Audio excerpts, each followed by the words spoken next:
Are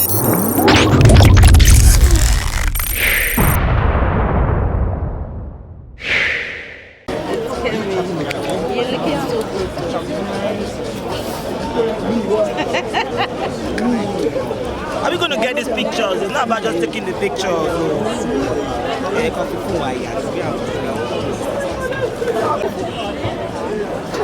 Is it nice?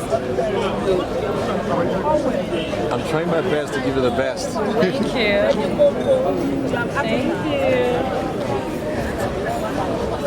Yeah. Are you doing video or picture? I'm taking pictures. Oh, okay. Taking picture and doing video at the same time. Great.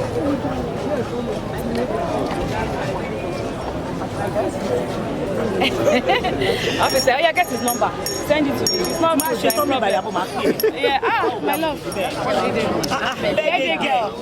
Birthday girl. What's poppin'? How are you? How are you? So from here we're going to party now. Yeah. Why? Let's go to club. Try to think now. You look good.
Orúkọ mi ni Aluko Gold tí wọ́n pè ní Diva Gold.